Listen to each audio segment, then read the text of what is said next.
So ultimately, the master plan in all of this is to fake an alien invasion. I think it was Reagan in his famous United Nations speech talking about the world coming together, facing a universal threat. Perhaps we need some outside universal threat to make us recognize this common bound.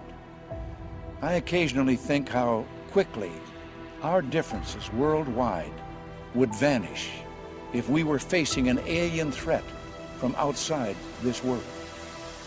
They knew back then that that's the best way, the most powerful way to get everyone to unite into a one world government. If suddenly there was a threat to this world from some other species, from another planet, outside in the universe, we'd forget all the little local differences that we have between our countries, and we would find out once and for all that we really are all human beings here on this earth together. Well, I don't suppose we can wait for some alien race to come down and threaten us, but I think that between us we can bring about that realization. A government hoax to instill fear and control and take away our rights.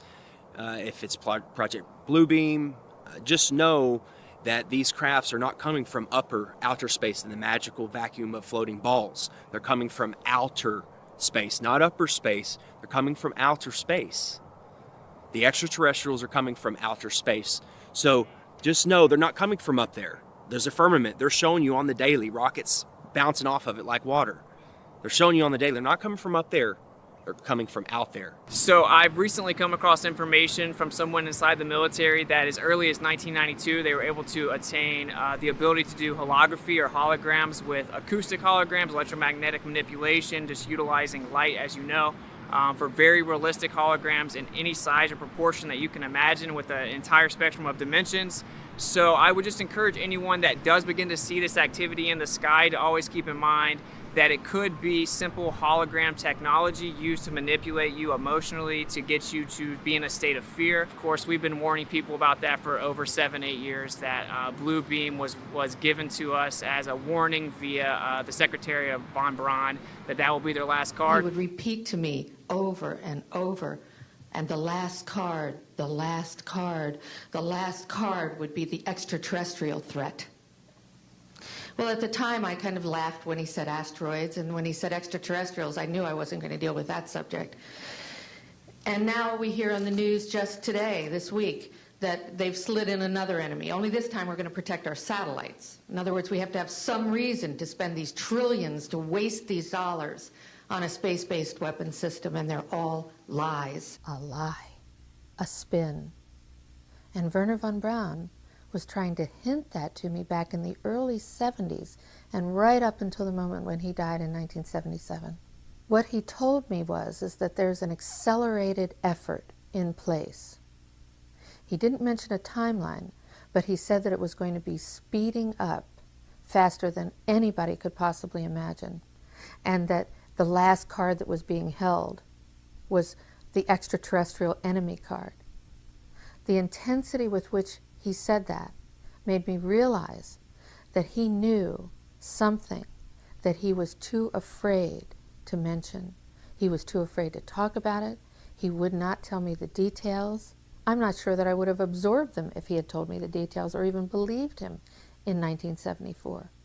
But there was no question that that man knew and had a need to know, I found out. The look in his eyes made it clear to me that he knew that there was something going on that was a big secret that he could not divulge. If they fake an alien invasion, they get the New World Order, which they want. They thought COVID lockdowns were bad. We found out that they pretty much lied to us about everything to push an agenda of more total control. We're closer than we've ever been to World War III, all of this other stuff.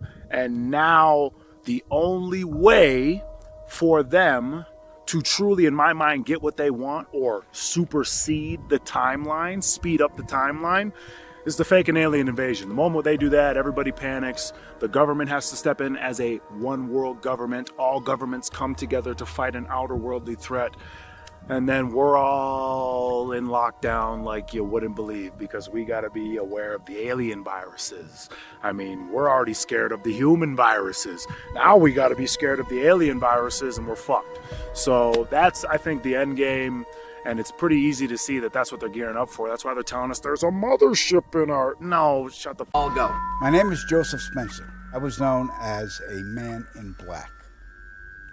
Following 7 years acting as a counterintelligence agent for the CIA, I was recruited for a new assignment that entailed working within above top secret operations. I was aware of the black budget projects, but never knew the context of them due to their high level of secrecy. Even the president was denied access to their inner workings.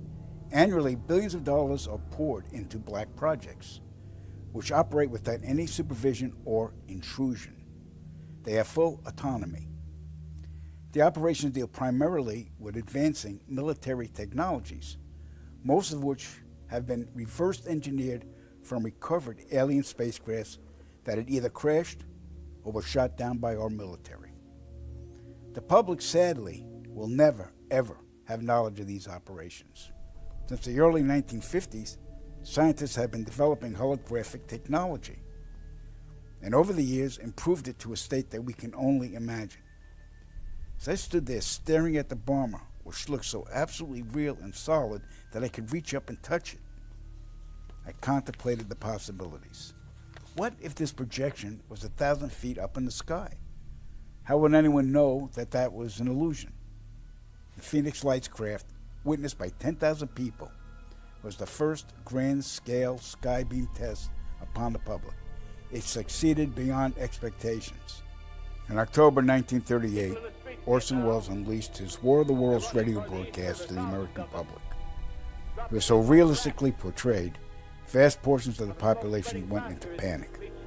Terrified citizens scrambled to evacuate their cities in droves. America had been easily tricked by very simple means. In the year 2024, the world will stand witness to a massive alien invasion. Thousands of projected holographic alien warships will blanket the skies, sending people into a panic. Real military crafts within the holograms will inflict actual damage to the surrounding areas to sell the gimmick. And as a result of the ensuing human chaos, a one-world government will immediately form without any resistance from the people. They will be the new world order. Once this happens, we as a people will be doomed to enslavement and accelerated depopulation. With that said, the only hope for human salvation is to acquire and spread the knowledge of these activities and agendas. Resist, retaliate, then conquer this imposing enemy. The time is now. The time is now.